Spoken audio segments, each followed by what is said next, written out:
Hello programmers, welcome to my channel. आज हम सीखने वाले हैं कि यार पाइथन में हम डिक्शनरी क्या होती है और कैसे हम उसको क्रिएट कर सकते हैं, उसमें कौन कौन से फंक्शंस होते हैं। तो डिक्शनरी क्रिएट करने के लिए हमें कर्ली ब्रेसेस लगाने पड़ते हैं, ठीक है। उसमें स्क्वायर ब्रैकेट या लिस्ट जैसे स्क्वायर ब्रैकेट का यूज़ नहीं होता, इसके लिए हम कर्ली ब्रेसेस का यूज़ करते हैं। इसमें हमें एक की वैल्यू देनी होती है और उसके अलावा एक वैल्यू देनी होती है जो उसकी वैल्यू होनी चाहिए। जैसे मैंने यहाँ पर दिया नेम, उसके बाद कॉलन लगा के हमको देनी पड़ती है इसकी वैल्यू। जैसे मैंने दे दिया है प्रियांश, तो जो नेम है वो हमारी की वैल्यू है और जो प्रियांश है उसकी वो मेन वैल्यू है, ठीक है। जैसे डिक्शनरी में होता है ना, क्या जैसे मैं बोलूँ कि वर्ड मतलब पक्षी, ठीक है, तो वर्ड मीन्स क्या होता है पक्षी, तो समझ लो यहाँ पे नेम मीन्स होता है प्रियांश, ये इसका मतलब है और कुछ ज़्यादा मतलब है नहीं। तो मैं यहाँ पे कुछ डेटा डाल रहा हूँ, इसमें 2-3 फील्ड क्रिएट कर देता हूँ, जैसे नेम, क्लास, ईयर, ठीक है। आप इसमें इंटीजर और स्ट्रिंग दोनों वैल्यू दे सकते हो, फ्लोट वगैरह कोई दिक्कत नहीं है ऐसी। आप की भी इंटीजर दे सकते हो, फ्लोट दे सकते हो, ठीक है। एक बात आपको ध्यान रखनी है कि जो डेटा हम कॉल करेंगे वो हमारा सिर्फ की के थ्रू होगा, ठीक है। तो आप की कोई भी दे सकते हो, कोई दिक्कत नहीं। यहाँ पे नेम है, तो जैसे मैं अब नेम के थ्रू डेटा कॉल करके आपको दिखा रहा हूँ कि कैसे हमको नेम के थ्रू कॉल कर सकते हैं, ठीक है। इसके लिए हमें ज़्यादा कुछ नहीं करना पड़ता है, जैसे कि हम लिस्ट में डेटा कॉल करते हैं वैसे ही करना है। बस इंडेक्सिंग समझ लो नेम के थ्रू की गई, नेम, क्लास और ईयर के रूप में यहाँ पे इंडेक्सिंग की गई है। तो जैसे मैं लिखूँ ए, उसके ब्रैकेट के अंदर नेम लिख दूँ और जैसे मैं इसको रन करूँगा प्रोग्राम को, तो देखो हमें क्या आउटपुट आता है। तो इसने बता दिया प्रियांश। तो जैसे अगर लिस्ट होती तो नेम की जगह मैं 0 दे देता तो भी हमारा डेटा आ जाता। तो समझ लो ये इंडेक्सिंग ही है जो कि हम करते हैं यहाँ पे बाय डिफ़ॉल्ट स्ट्रिंग के थ्रू या फिर इंटीजर, जो भी आपके थ्रू करना चाहो, ठीक है। इसमें आप डेटा अपडेट कर सकते हो, डिलीट कर सकते हो, इसमें ऐसी कोई दिक्कत नहीं है। तो जैसे मैं अपन देखो, आपने एक चीज़ देखी यहाँ पे, आप प्रियांश के थ्रू आप नेम को कॉल नहीं कर सकते, ठीक है। ये बस आपको ध्यान रखना है। आप सिर्फ कैसे कॉल कर सकते हो, इसके थ्रू, जैसे कि नेम हो गया, आपकी की हो गई, जो जितनी भी कीज़ है, जैसे क्लास है, ईयर है, ठीक है। ये आपको यहाँ पे नोटिस ध्यान रखने वाली बात है। इसके बाद जैसे मैं यहाँ पे इसकी वैल्यू चेंज करना चाहूँ तो वो कैसे कराऊंगा, उसके लिए वो जस्ट जैसे मैं आपके सामने कर रहा हूँ MCA लिख देना है यहाँ BCA की जगह। उसके बाद जैसे मैं प्रिंट कराऊंगा पूरी लिस्ट को, तो देखो क्या होगा। देख रहे हैं आप, एक ही क्लास क्या आने लगी अब MCA, देख पा रहे हो आप कितना इजी तरीके से हो गई चेंज। अब वो BCA नहीं आएगी, अब सिर्फ वो MCA ही आएगी उसकी क्लास, क्योंकि वो अपडेट हो चुकी है। इसके लिए हम कोई अलग से मेथड यूज़ नहीं करनी पड़ती, हम डायरेक्ट अपडेट कर सकते हैं, ठीक है। और इसमें क्या फंक्शन होते हैं वो मैं आपको आगे दिखाने वाला हूँ कि यार हम लूपिंग के थ्रू इसके डेटा को कैसे कॉल करेंगे। तो सबसे पहले जैसे मैं यहाँ लिखूँ फॉर आई इन ए, उसके बाद कॉलन, उसके बाद नीचे प्रिंट में आई को प्रिंट कराऊंगा तो ये मेरे लिए सिर्फ कीज़ की वैल्यू देगा, जो कीज़ हैं इसमें, ठीक है।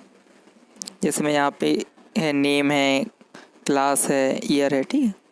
तो देखो इसने क्या, आई में कौन सी वैल्यू आई, नेम, क्लास, ईयर। अब आपके पास 2 तरीके होते हैं कि आप कीज़ नहीं चाहते, आप चाहते हो कि वैल्यूज़ आए, जैसे प्रियांश BCA 2020।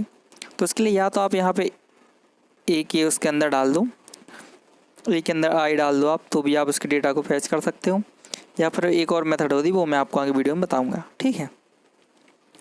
तो जैसे ही मैंने इसको रन किया तो अब देखो अभी मुझे उसका डेटा दे रहा है। अभी मुझे एक की दे रहा था, अब मुझे वो डेटा देने लगा, ठीक है। अब आप क्या आप चाहते हो कि नहीं यार सीधा आई में वैल्यू आए, मैं ए के थ्रू इटरेट नहीं करना चाहता, तो उसके लिए क्या करना है, मैं सिर्फ ए में डॉट लगा के यहाँ पे वैल्यूज़ नाम को फंक्शन कॉल कर देना है, ठीक है। उसके बाद जैसे हम आई को प्रिंट कराएंगे तो और प्रोग्राम को रन करेंगे तो देखो क्या होता है। देखो हमारे पास सेम वैल्यूज़ आ गई जो कि हमारी डिक्शनरी की वैल्यूज़ थी। पर आप अब सोचो कि आप चाहते हो कि यार हमारे पास कीज़ भी आ जाएँ और डेटा भी आ जाए, तो ऐसा कैसे होगा। तो इसके लिए हमें कुछ नहीं करना है, हमें पहले शुरू में 2 वेरिएबल देने पड़ेंगे और यहाँ पे एक फंक्शन का यूज़ करना पड़ेगा जिसका नाम है आइटम्स। वैल्यूज़ की जगह हम आइटम्स फंक्शन का यूज़ कर लेंगे। मैं यहाँ पे एक वेरिएबल बना रहा हूँ V नाम का वैल्यूज़ के लिए। उसके बाद मैं इसको हटा देता हूँ, यहाँ पे मुझे लिखना आइटम्स। अब जैसे मैं आई और V को प्रिंट कराऊँगा तो देखो हमारे सामने क्या वैल्यूज़ आती हैं।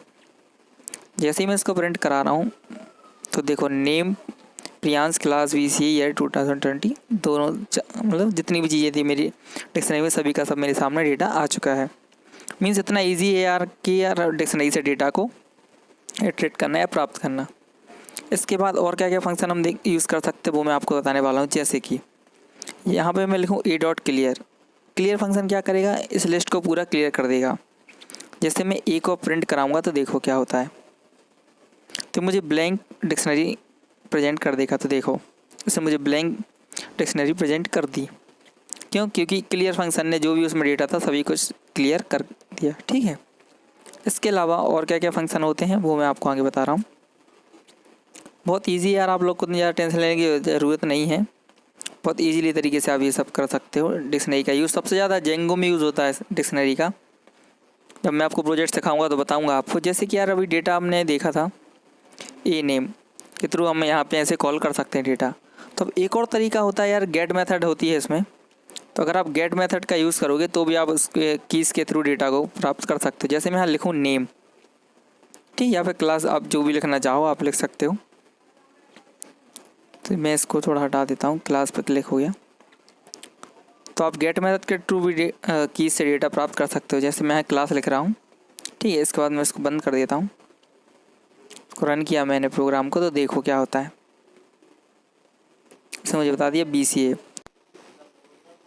तो देखा आपने कि हम इस तरीके से भी गेट मेथड के थ्रू भी डेटा को प्राप्त कर सकते हैं। हालांकि दोनों सेम तरीके हैं, आप तो मैं सजेस्ट करूँगा पहले वाला यूज़ करो, वो ज़्यादा अच्छा है। ठीक, इसके बाद मैं आपको बताने वाला हूँ कि आप कैसे डिक्शनरी में और डेटा ऐड कर सकते हो। ठीक है, अपेंड करने का तरीका मैं आपको बताने वाला हूँ। ठीक है, तो अपेंड करने के लिए हमें ज़्यादा कुछ नहीं करना पड़ता। यहाँ पे जैसे लिस्ट में हम डेटा असाइन करते हैं वैसे हमें इसमें डेटा अपेंड करना है। जैसे हम यहाँ पे मैं लिख दूँ यहाँ पे ए, इसके ब्रैकेट के अंदर लिख दूँ कॉलेज, ऐड करने वाला हूँ मैं अपना। ठीक है, कॉलम लिख दूँ टाइम्स कॉलेज। तो यहाँ पे जैसे मैं इसकी वैल्यूज़ दूंगा, उसके बाद जब मैं ए को प्रिंट कराऊंगा तो आप देख पाओगे कि यार इसमें 4 फील्ड्स मतलब 4 कीज़ रहेंगे और 4 डेटा रहेंगे। ठीक है, जैसे मैंने ए को प्रिंट कराया तो देखो इसमें ऑटोमेटिकली डेटा ऐड हो गया। इसके लिए हमें कोई अपेंड मेथड वगैरह का यूज़ नहीं करना पड़ता, पाइथन हमारे लिए डायरेक्ट करके दे देता है। ठीक है, लिस्ट वगैरह पर लेकिन ऐसा कुछ नहीं होता, वरना आप लिस्ट वगैरह में ट्राई करने लगूँ।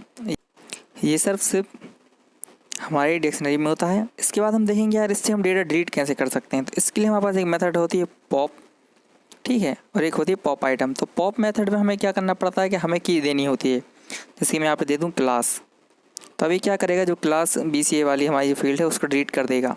तो देखो जैसे मैंने पॉप मेथड का यूज़ किया तो उसने मेरी क्लास BCA इसको डिलीट कर दिया। इसमें हमारे लिए की का नाम देना पड़ता है। और एक हमारे पास मेथड होती है उसका नाम है पॉप आइटम। ठीक है, पॉप आइटम मेथड से क्या होता है कि जो हमारा लास्ट में डेटा अपेंड हुआ है या ऐड है वो वाला डेटा डिलीट हो जाता है। तो देखो इसने अब क्या किया, ईयर 2020 को डिलीट कर दिया, जो कि मैं खुद चाहता हूँ कि यार 2020 को डिलीट हो जाए, कि बिल्कुल अच्छा ईयर नहीं है ये। ठीक है, इसके बाद हम चाहे तो लिस्ट को डेल के द्वारा डिलीट लिख के डिलीट कर सकते हैं। जैसे मैं प्रोग्राम को रन करूँगा, देखो ये मुझे एरर दे देगा। एरर क्यों दे रहा है? क्योंकि डिलीट ए के थ्रू हमने इसको डिलीट कर दिया। वैसे ये वेरिएबल डिलीट करने का तरीका है और ये भी इसके थ्रू हम डिक्शनरी को भी डिलीट कर सकते हैं। ठीक है, इसके बाद अब हमको क्या देखना है, इसके बाद हम इसमें करने वाले हैं कि यार एक डिक्शनरी के अंदर दूसरी डिक्शनरी कैसे क्रिएट की जाती है। ठीक है, तो सपोज़ मैं प्रियांश की सारी इन्फॉर्मेशन एक अलग डिक्शनरी में चाहता हूँ, मैं प्रियांश को कॉल करूँगा तो उसकी सारी इन्फॉर्मेशन आ जाएगी। ठीक है, मैं काम करता हूँ इसको डिक्शनरी में क्रिएट कर देता हूँ, तो प्रियांश को पहले स्ट्रीम में कन्वर्ट कर दूँ। तो आप देखोगे कि जब मैं प्रियांश को कॉल करूँगा तो उसकी सारी डिटेल्स एक डिक्शनरी अलग से हमारे पास बन के यहाँ पे आ जाएगी। ये मैं यहाँ पे एक और कर्ली ब्रेसेस लगा दूँ। ठीक है, अब मैं जैसे अब प्रियांश को कॉल करूँगा तो आप देख लेना, या फिर एक काम करता हूँ एक और बना लेता हूँ राजा नाम की। ठीक है, इसलिए बना रहा हूँ क्योंकि यार आप लोग समझ पाओ कि यार हम एक साथ 2-3 डिक्शनरी 4-5 डिक्शनरी जितनी भी आप देना चाहो दे सकते हो। ठीक है, इसमें ज़्यादा फील्ड्स नहीं दूंगा, इसमें मैं सिर्फ नेम फील्ड देता हूँ या फिर क्लास वगैरह जो भी आप कहो, तो मैं नेम देता हूँ, नेम राजा। ठीक है, अब जैसे मैं इस ए को प्रिंट कराऊंगा तो देखो क्या होता है। मैं Ctrl+V से रन कर रहा हूँ। ठीक, क्योंकि सबलाइम टेक्स्ट में Ctrl+V से हमारा कोड रन हो जाता है। तो देख पा रहे हो आप मेरे सामने एक डिक्शनरी के अंदर 2 डिक्शनरी यहाँ पे शो हो रही हैं। तो अब जैसे मैं क्या होगा, अगर मैं प्रियांश को कॉल करूँगा, तो जैसे मैं यहाँ पे प्रियांश को कॉल करूँगा तो देखो हमारे सामने क्या डेटा आएगा। जैसे मैंने प्रियांश को कॉल किया तो देखो इसने मेरे बारे में एक डिक्शनरी रिप्रेजेंट कर दी। यहाँ पे आपके सामने हो सकता है कि 1000 डेटा हो, तो आप 1000 डेटा भी नाम के थ्रू कॉल कर सकते हैं। जैसे अब मैं यहाँ राजा लिखूँ तो देखो राजा का सारा डेटा मेरे सामने यहाँ पे आ गया। अब आप चाहो तो इसके बाद जो मैं जैसे राजा लिखा है उसके बाद एक और वो लगा के फील्ड, जैसे राजा जहाँ जैसा राजा लिखा है इसके ब्रैकेट के अंदर, वैसे आप नेम लिख के उसको फाइंड कर सकते हो, राजा को भी, ठीक है।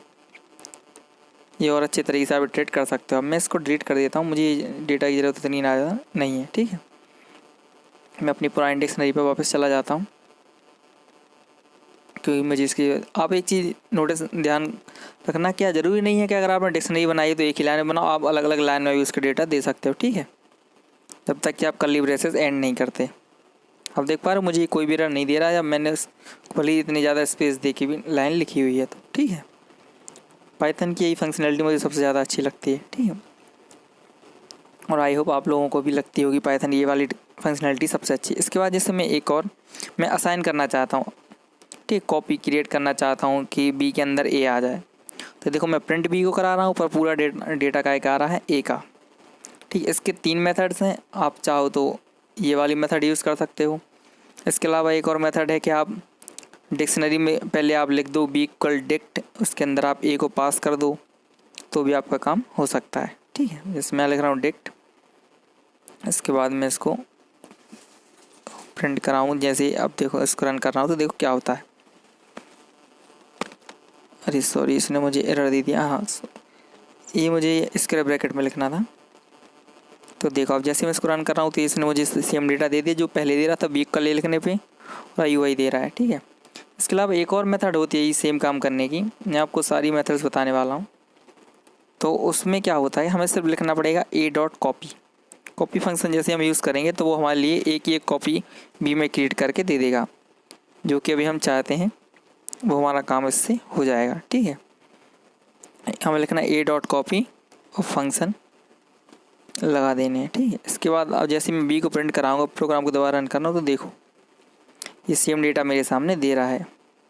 मीन्स आप देख पा रहे होगे कि यार कितने सिंपल है यार डिक्शनरी को यूज़ करना, बस थोड़ी मेथड ज़्यादा है, पर जेंगो अगर आप जब पढ़ोगे वेब डेवलपमेंट में के लिए तो आपको बहुत ज़्यादा यूज़ पड़ता है डिक्शनरी का, इसलिए डिक्शनरी बहुत ज़्यादा इंपॉर्टेंट है आपके लिए। तो आप ज़रूरी है कि आप ध्यान रखें, जैसे आप लेंथ निकालनी है अगर आपको इसकी, तो आप लेंथ फंक्शन का यूज़ कर सकते हो, ठीक है। तो इसके लिए मैं लेंथ लेकिन इसमें देखो 3 डेटास थे, तो मेरे सामने 3 इसने मुझे यहाँ पे रिप्रेजेंट करके दे दिया, ठीक है। उसके बाद हमारे इसमें उतनी ज़्यादा जैसे हम इसमें एक का लिटरल्स का भी हम इसमें यूज़ कर सकते हैं। जैसे मैं लिखूँ इफ़ नेम इज़ ए, ठीक है, और तो प्रिंट करा दो हेलो। मैं हेलो प्रिंट करा रहा हूँ, ठीक, आप कुछ ही प्रिंट करा सकते हो। तो क्या करेगा ये नेम कीज़ वाइज चेक करेगा, ठीक है, ये हमारी वैल्यूज़ वाइज चेक नहीं करता। देखो नेम उसमें था, हमारी कीज़ एक की नाम की नेम नाम की थी हमारे में, तो उसने हेलो प्रिंट कर दिया। अगर मैं यहाँ लिखूँ प्रियांश और इसको रन करूँ तो देखो उसमें मुझे कुछ भी आउटपुट नहीं दिया। क्यों नहीं दिया? क्योंकि प्रियांश नाम की कीज़ उसमें है ही नहीं। अगर होती तो वो हेलो प्रिंट करता। तो ये कीज़ वाइज फाइंड करता है, ठीक है। तो आई होप आप लोग को वीडियो पसंद आई होगी। मैंने आपको जितने फंक्शन बताए हैं इसमें वो आप सबको समझ आए होंगे। अगर वीडियो पसंद आई हो तो लाइक शेयर सब्सक्राइब जरूर करें। मिलते हैं अगली वीडियो में, तब तक के लिए टाटा बाय बाय, ठीक है। तब तक के लिए स्टे होम स्टे सेफ।